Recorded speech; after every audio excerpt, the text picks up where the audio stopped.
नमस्तुमन्ताय सहस्रमूर्तये सहस्रपादाय शिरोरुहावे सहस्रनाम्ने पुरुषाय शाश्वते सहस्रकोटियुगाय नमः। नमः कमलनाभाय नमस्ते जरसायिने नमस्ते केशवानन्द वासुदेव नमस्ते वासुनाय वासुदेवस्य वासितं भुवनत्रयं सर्वभूतानि वासोऽसि वासुदेव नमस्तुते। शङ्करं शङ्कराचार्यं केशवं बादरायणं सूत्रभाष्यो विभो वन्दे भगवन्तो पुनः पुनः। ईश्वरो गुरुरात्मेति मूर्तिभेदो विभागिने व्योमव्याप्तदेहाय दक्षिणामूर्तये नमः। ॐ शान्ति शान्ति शान्तिः। हरिः ओम्।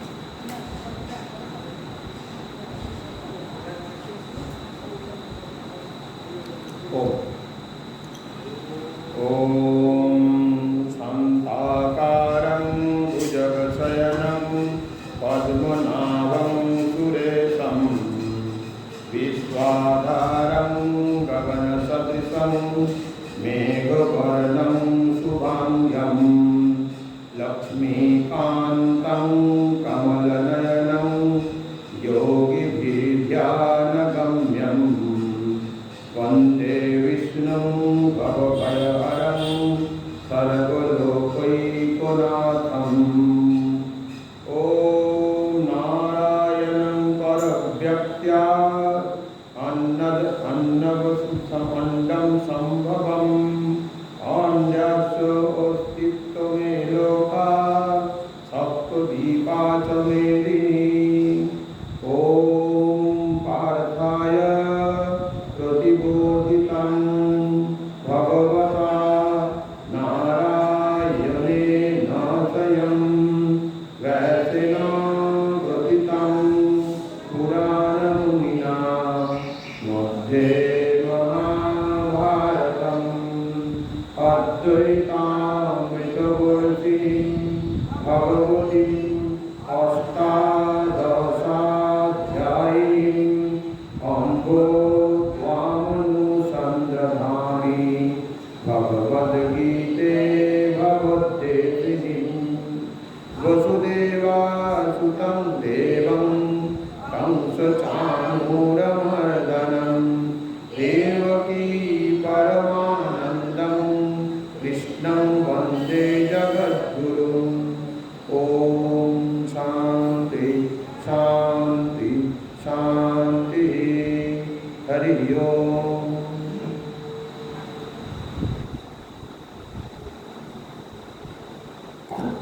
परम परमेश्वर যিনি আমাদের জগৎ সৃষ্টির কারণ, যিনি জগতের প্রত্যেকটি কোণে কোণে ব্যাপৃত, আমরা তাঁর কথাই তাকে দিয়ে পুজো করি। আমাদের এই আশ্রমে প্রত্যেক দিনের এই সময়ে তার পুজো চলে। সাপ্তাহে একটি পুজোই, শ্রাদ্ধায় এবং স্তোত্র পাঠ, পূজারী অংশ এবং পূজারী। সেই জন্য আমাদের এই নির্দিষ্ট সময়ে 6টা থেকে 7টা এই পাঠ চারমিল পূজা,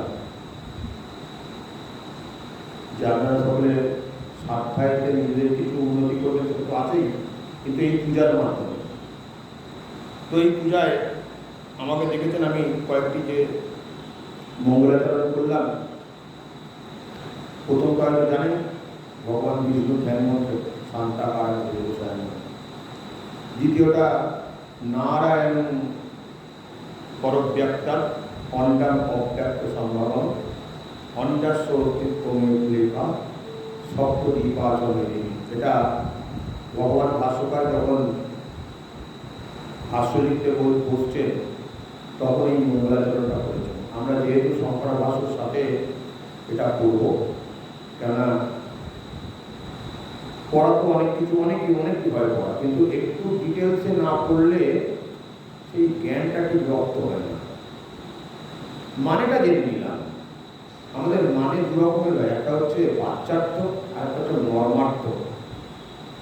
আমি আপনাদেরকে যখনই ক্লাস করাই জানেন আপনারা পাঠে যে আমার নিয়মটা হচ্ছে যে প্রথমে পদবিচ্ছেদ করে নেওয়া, তারপরে পদের অর্থ পদার্থ, তারপরে ব্যাকরণ বিবৃতি যতটা সম্ভব। ব্যাকরণ যদিও আমরা বাঙালিরা খুব একটা জানি না,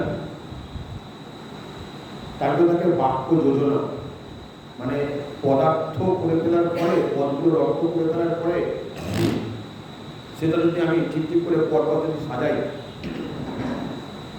তাহলে কি মানে গিয়ে দাঁড়ালো বাক্যে, এক বাক্যে কি উত্তর হলো।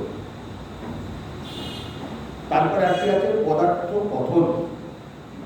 এই 5টি পঞ্চকৃত্য করতে হয় মানে যদি মানে বুঝতে হয় তাহলে পঞ্চকৃত্যের দরকার, আদৌই দরকার নেই।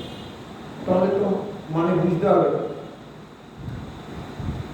পদার্থ কথনটা কি না, বিভিন্ন ভাষ্যকাররা ভাষ্য দিয়েছে, সেই ভাষ্য অনুযায়ী আমরা পড়াশোনাটা করি, সেই ভাষ্য অনুযায়ী আমাদের পড়াশোনা হয়। তো আমাদের তাহলে প্রথমে হবে পদবিচ্ছেদ, তারপরে পদার্থ কথন, তারপরে পদার্থ মানে পদের অর্থ, পদবিচ্ছেদ পদার্থ, তারপরে ব্যাকরণ বিবৃতি, তারপরে হবে বাক্য যোজনা, তারপরে হবে পদার্থ কথন। অর্থাৎ কিনা ভাষ্যকার ভগবান এবং অন্যান্য টিকাকাররা যা বলছেন, ভাষ্যকার ভগবান ভাষ্য দিচ্ছেন, সেই ভাষ্যতে সব কথা আমরা নাও বুঝতে পারি। যখন আমরা সব কথা বুঝতে পারি না তখন কি হয়, তখন টিকাকাররা আসেন এক একটা কথার মানেকে আমাদেরকে বুঝিয়ে দেওয়ার জন্য টিকা লেখেন। যেমন আনন্দগিরি টিকা, মধুসূদন সরস্বতীর টিকা, সিদ্ধার্থার্থের টিকা, এরকম অনেক টিকাকার আছেন। আবার ভাষ্যকারও অনেক আছেন। সায়ন ভাষ্যকার সব থেকে পুরনো ছিলেন। স্বামীজিও উপনিষদ এবং গীতা সায়ন ভাষ্যকে পড়াশোনা করে তার লেকচার দিয়ে তিনি অদ্বৈতবাদী লিখতেন, কিন্তু প্রকৃত অদ্বৈত ঠিকঠাক যা ভাষ্য সেটা দিয়েছেন এই শঙ্করাচার্য ভগবান। তিনি অদ্বৈতবাদের প্রকৃত জনক। এরপরে টিকার কোনো জায়গায় যদি বুঝতে না পারা যায় তাহলে টিপ্পনী হয়। টিপ্পণীকাররা টিকাটা ঠিক মতো বুঝতে পারা যাচ্ছে, মানে টিপ্পনী মানে তুমি যা যা বলে ঠিক মতো হয়ে যাচ্ছে, একটা জায়গায় আরেকটি মানে করছেন, এইটাকে বলা হয় পদার্থ কথন। বা এই যে দুটো কথা বলেছিলাম, একটা হচ্ছে আমরা বাক্য অনুযায়ী পরপর মানে করতে পারি, কিন্তু মানে বললেও কিছু ভগবান ভাষ্যকার ঠিক এইরকম নয় তুমি যেমন ভাবছো। আরেকটু ডিটেলসে ভাবো যে আমরা সেই 16 নম্বর অধ্যায় এটাকে মানে 16 নম্বর শ্লোকটাকে দেখেছিলাম সদ্বস্তু অসদ্বস্তু কি তার মানে সেটা নিয়ে 26টা পয়েন্ট লিখে গেছেন। পূজনীয় শঙ্করাচার্য ভগবান 26টা পয়েন্ট লিখে গেছেন, কিন্তু মানেটা এক লাইনে, মানেটা এক লাইনে। সদ্বস্তুর বিদ্যমানতা আছে, অসদ্বস্তুর বিদ্যমানতা নেই।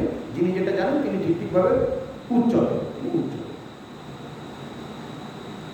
এই কথা ছিল তার নাম।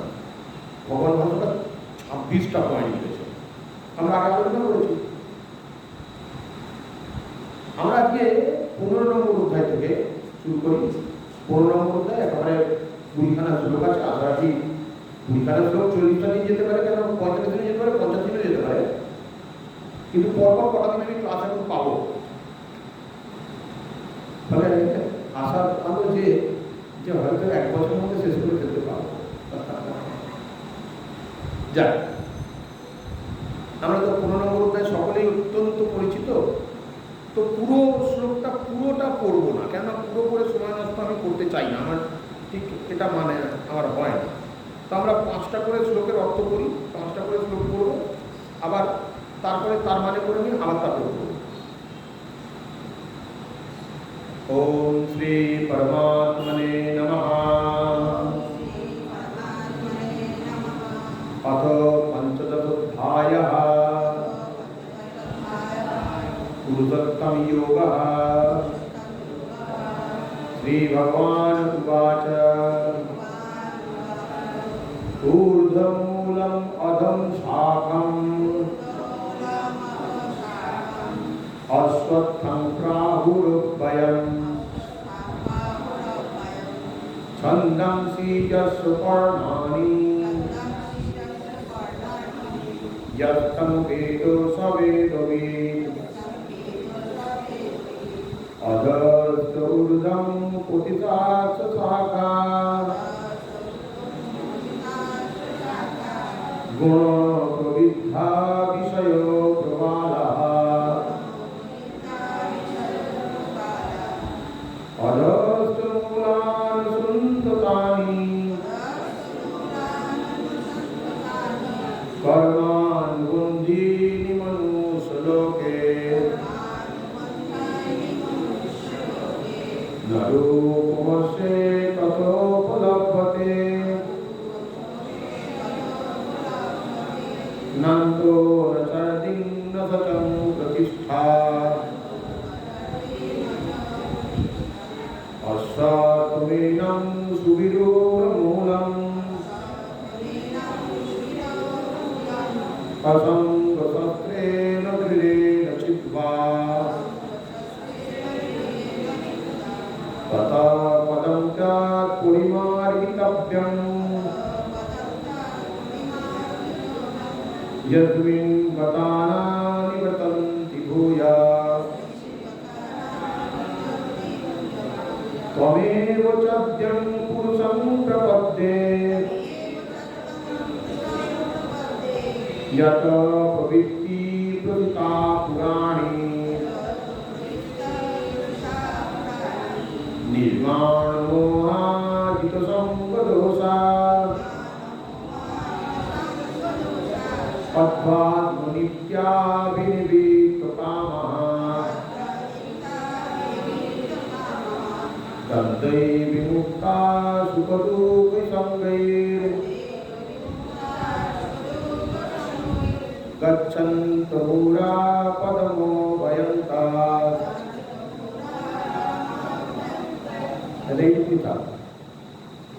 একটু একটা কথা বলে রাখি, যখন উচ্চারণ করবেন উচ্চারণ ক্ষেত্রে একটু খেয়াল রাখবেন দন্তেন্য মূর্ধন্য। প্রথম তো আমাদের এত অভ্যাস নাই, বাঙালিদের এত অভ্যাস নাই নয়ের শুদ্ধ উচ্চারণে, ছয়ের শুদ্ধ উচ্চারণে, রয়ের শুদ্ধ উচ্চারণে আমাদের অভ্যাস নাই। কিন্তু উকারগুলো আমাদের ভীষণ হয়ে যায়, লাস্টের বর্ণগুলো দেখে উকার হয়ে যায়। মহাদেব, মহাদেব কথা নয়, মহাদেব, মহাদেব অ, বয়ের হতন্ত নয়, মহাদেব বলা যাবে, মহাদেব অ বলি, মহাদেব আমরা বলি, হর হর মহাদেব, হর রয় উকার করতে পেলে বাবা, কৃষ্ণ উকার কোথায় করতে পেলে, উকার কৃষ্ণ, হর হর হর মহাদেব, তারা বলি হর হর মহাদেব বলি, হর হর মহাদেব।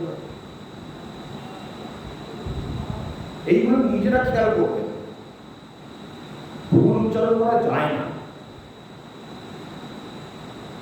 নির্মাণ মূর্ধন্য, আমাদের একজনের নাম ছিল মণি মূর্ধন্য, আমরা আমাদের বাঙালিদের অভ্যেস তো মণি বলি। তখন একজন মহারাজ চাকুতে তখন ব্রহ্মচারী ছিল, মহারাজ মণি না মানি মানি। আচ্ছা, তখন আমি বুঝলাম মূর্ধান্য, মূর্ধায় গিয়ে ঠেকবে, জীবটাকে মূর্ধায় নিয়ে গিয়ে থাকা, সে কি উচ্চারণ করুন তাহলে হবে।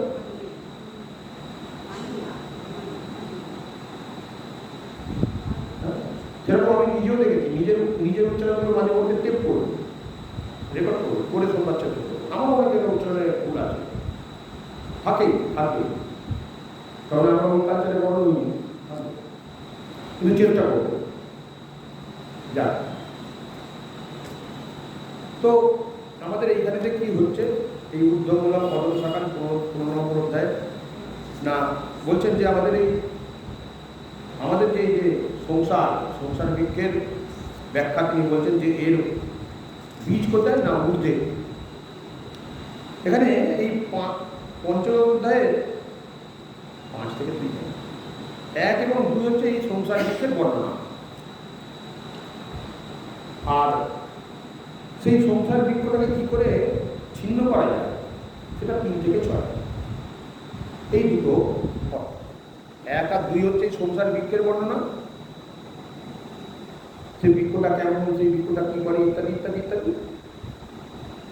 আর 3 থেকে 6 হচ্ছে সেই সংসার বৃক্ষকে কি করে আমি ছেদ করব। কারণ আমি তো সংসারে থাকতে চাইছি না, আমি তো সংসারে থাকার জন্য আসিনি। ভগবানকে বলে এসেছিলাম, ভগবান বলেছেন দেখ আমার শরণাগত হয়ে থাকবে তো, হ্যাঁ আপনার শরণাগত হয়ে থাকবে, কিন্তু থাকেনি, ভুলে গেছি। মাতৃজগৎ থেকে বেরিয়েই যখনই সংসার দেখেছি, ভগবানও বিলুপ্ত হয়ে গেছেন, চলে গিয়েছেন। একা ছিলাম তখন ভগবান মাঝে মধ্যে আসতেন। ওই জন্য দেখবেন জন্মের পরে বাচ্চারা ঘুমোতে হাসে কাঁদে, সব ওইগুলি কারণে পূর্ব সংস্কারগুলো তার মনে পড়ে। এটা আমরা বুঝতে পারি, আমরা সনাতনীরা বলি, কিন্তু অন্যান্য ধর্মাবলম্বীরা বা অন্যান্য মতাবলম্বীরা এই সূক্ষ্ম বিচারটা করতে পারে না। আমরা সংস্কার নিয়ে এসেছি, এই সূক্ষ্ম বিচারটা অন্যান্য এরা করতে পারে না। তো আমরা এই প্রথম অধ্যায়টি যখন করবো তখন কি হবে না ঊর্ধ্বমূলম একসাথে যে কথাটা রয়েছে ঊর্ধ্বমূলম, দুটো আলাদা আলাদা পদবিচ্ছেদ করতে হবে। আমাদের কথাই ছিল যে পদবিচ্ছেদ হবে। কিরকম হলো না ঊর্ধ্বমূলম অধম শাখা, আলাদা হচ্ছে ঊর্ধ্বমূলম মানে মূল তার ঊর্ধ্বে, অধম শাখা শাখা তার নিচে। আমরা সাধারণত গাছের দেখি, গাছের কি দেখছি শাখা নিচে দেখেছি, গাছের গাছটা নিচে দেখি। হ্যাঁ, দু একটা পাহাড়ি গাছের ওই টবের দিকে সেগুলো নিচের দিকে ঝুলে পড়ে, টবটাকে দেখতে পায় না, খুব ভালো লাগে। কিন্তু শাখাটা তার নিচের দিকে গেলেও মূলটা নিচের দিকে যাচ্ছে না, মূলটা নিচের দিকে যাচ্ছে না, ভাড়েতে নেমে এসেছে। যেমন ফলের ভারে গাছের ডালগুলো সব নুইয়ে পড়ে, নিচের দিকে চলে আসে, এরকম নিচের দিকে চলে যায়। তার মানে এই নয় যে নিচের দিকেই। তো ঊর্ধ্বমূলম তার মূলটা ঊর্ধ্বে কার না আমাদের এই সংসার বৃক্ষের, মানে সংসারটা উৎপন্ন হয়েছে বা সংসারটা হয়েছে ঊর্ধ্বে তার বীজ। কে বীজ না ব্রহ্ম। ঊর্ধ্বে কে আছেন ভগবান ঈশ্বর। দ্বৈতবাদীতে যাকে ঈশ্বর বলবো আর অদ্বৈতবাদী তাকে ব্রহ্ম বলবো। দ্বৈতবাদীতে যে ঈশ্বর বলছি, ঈশ্বরদের মধ্যে শ্রেষ্ঠ কে? ঈশ্বরদের মধ্যে শ্রেষ্ঠ কে? হ্যাঁ, এটা তো ঈশ্বর নয়, কিন্তু অদ্বৈতবাদীতে ঈশ্বরের ব্যাপারটা নাই। মজার ব্যাপার এইখানে শিব বা নারায়ণ, কেন এনাদেরকে আদি দেবতা বলা হয়? কেন শিবকে জিজ্ঞেস করলে বলেন যে তোমার অধিপতি দেবতাকে, না আমার অধিপতি দেবতা হচ্ছে নারায়ণ। নারায়ণকে জিজ্ঞেস করলে বলে শিব। এদের দুজনের মধ্যে প্রকারভেদ করা যাবে না, এনারাই আদি। যার জন্য স্কন্দ পুরাণে তার ব্যাখ্যা রয়েছে, সেই জ্যোতির্লিঙ্গ স্বরূপ শিব যখন এসেছিলেন, তাই জন্য আমরা শিবকেই ধরি। কারণ এক একটা পুরাণে এক এক দেবদেবীকে প্রধান ধরা হয়েছে। আবার চণ্ডীতে বলছেন ব্রহ্মা বিষ্ণু মহেশ যার স্তুতি করেন, এই তো চণ্ডী হবে, চণ্ডী দেখবেন পড়বেন। ব্রহ্মা বিষ্ণু মহেশ তিনজনে মায়ের স্তুতি করেন, মানে মা ওপরে, এই তিনজনের থেকে ওপরে, মানে ঈশ্বরের যে লেভেল, ঈশ্বরের থেকে ওপরে। মা মানে মায়া বা অজ্ঞানতা, যে মায়ার ফলে এই জগৎ সৃষ্টি। এটা অদ্বৈতবাদী কথা। আবার চণ্ডীও এই অদ্বৈতবাদকে তাহলে মেনে নিল, চণ্ডীও তাহলে এই অদ্বৈতবাদকে মেনে নিচ্ছে যে ব্রহ্মা বিষ্ণু মহেশ আমার পুজো করেন। মার্কেন্ডেয় বলছেন, মার্কেন্ডেয় বলছেন, প্রথম অধ্যায়ে আছে দেখবেন। এবং তুমি কে না, তোমাকে যখন সোহা আর স্বাদা, সোহা নামে তোমাকে আহুতি দেওয়া হয়, তখন তুমি সোহা, তোমাকে তোমার নাম উচ্চারণ করে তবে দেওয়া হয়, আহুতি দেওয়া হয়, তোমাকে স্মরণ করে। আর যখন মন্ত্র বলা হয় তখন স্বাধা, আহুতি নয়, মানে যোগ্য আহুতি নয়, তখন স্বাধা। তুমি জয়ন্তী, তুমি মঙ্গলা, তুমি কালী, তোমার ইত্যাদি ইত্যাদি নাম। তো আমাদের এই সংসার বৃক্ষের তাহলে বীজ হলো সেই ব্রহ্ম, পরমেশ্বর। দ্বৈতবাদীতে আমরা ঈশ্বর বলি, অদ্বৈতবাদীতে ব্রহ্ম। অদ্বৈতবাদীতে যখন ব্রহ্ম একা ছিলেন, মনে করলেন আমি বউ হবো, এক থেকে বউ হবো, তখন মায়া অপহৃত চেতন হলেন, মায়া অপহৃত হলেন, তিনি মায়া সৃষ্টি করলেন, বা একদম সোজা বাংলা কথা বলুন যে মায়া সৃষ্টি করলেন। এই মায়া সৃষ্টি করে তিনি জগৎ সৃষ্টি করলেন। জগতের একটা প্রথমে স্থূলাবস্থা হয়, এই সূক্ষ্মাবস্থা হয়, তাকে বলা হয় সূক্ষ্ম অভিমানিনী আত্মা বা হিরণ্যগর্ভ। এইখানটাতেই আমাদের দ্বৈতবাদের ঈশ্বরবাদ এইখান থেকে, এর ওপরটাতে যেতে পারছে না দ্বৈতবাদ, বোঝা গেল? এই জন্যে মাকে প্রথমে ধরা হচ্ছে না। শিব এবং বিষ্ণু ভগবান এনারা প্রধান হয়ে গেলেন, দুজনে ঠিক করলে তাহলে জগৎকে সৃষ্টি করতে হবে। তখন ভগবান বললেন, মানে শিব বললেন যে আমি জগৎকে ঠিক ঠিক পালন করবো, আমি যোগের মাধ্যমেই, আমার যোগের মাধ্যমেই জগৎ ঠিক ঠিক করে রাখবো। কেউ ভুল টুল করলে তার শাস্তি দেবো, ইত্যাদি ইত্যাদি। কেউ ভালো কাজ করলে তাকে উপহার দেবো, বর প্রদান করবো। তো জগৎটা সৃষ্টিটা তুমি করো। সেও তো আর এক বিপদে পড়ল, সেও তো ভোগিল, বিষ্ণু তো ভোগিল। ওই জন্য দেখি অনন্ত শয্যায় শুয়ে আছে আর মা পা টিপে দিচ্ছেন। কিন্তু কিরকম মানুষ দেখতে, ওরকম কথায় দেখলে মনে হয় যে ভোগিল, কিন্তু তার এতই যোগতত্ত্ব যে নাভি থেকে একটা পদ্ম তৈরি করলেন, সেখানে ব্রহ্মাকে সৃষ্টি করলেন। তাহলে ব্রহ্মা তার প্রথম সন্তান। ব্রহ্মাকে সেখানে বললেন, ব্রহ্মা বললেন আমার কাজ কি প্রভু? না, তুমি এই জগৎকে সৃষ্টি করো। তিনি জগৎকে সৃষ্টি করলেন। ব্রহ্মা প্রথমে নয়, ব্রহ্মা জগৎ সৃষ্টি করতে পারে, কিন্তু ব্রহ্মা প্রথমে নয়। তার জগতের সৃষ্টি হয়নি তখন তোমরা দুজনে ছিলে ওটা। ব্রহ্মাণ্ড ছিল না যখন মুন্ডমালা কোথায় পেলি তুমি?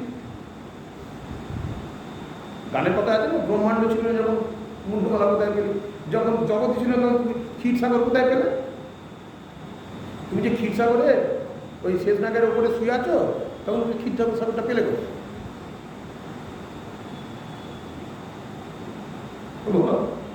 কোথায় পেল ক্ষীরসাগর? অর্থাৎ এগুলো সব বল। আমরা অদ্বৈতবাদী গেলে তাহলে বীজ হচ্ছে ওই ব্রহ্ম, ওখান থেকেই বীজ। অশ্বত্থান প্রাহুর ব্যায়াম, মানে ঊর্ধ্বমূলম অদম শাখাম, দুটো পদ হয়েছে।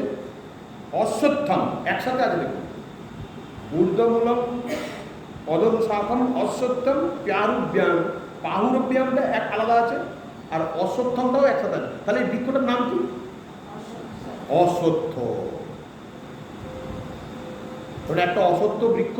কেন অসত্য বৃক্ষের কথা? ওই আগে আমাদের বিভূতি যোগেতে বলে এসেছিলেন যে বৃক্ষের মধ্যে আমি অসত্য, সর্বশ্রেষ্ঠ যেগুলো সেগুলো আমি, যেখানে দেখবে শ্রেষ্ঠত্ব সেখানে জানি না আমি সেখানে আছি। মনুষ্যকুলের মধ্যে আমি ধনঞ্জয়, সর্বশ্রেষ্ঠ ধনুর্ধর। মনুদের মধ্যে ব্যাস ইত্যাদি ইত্যাদি আছে, সেগুলো পরে আলোচনা করবো, এখন এখানে থাকি। এবারে তারা হচ্ছে প্রাহুর আর অব্যয়াম। প্রাহু আর অব্যয়াম। প্রাহু মানে বলা হয়ে থাকে এবং এটা অবিনাশ।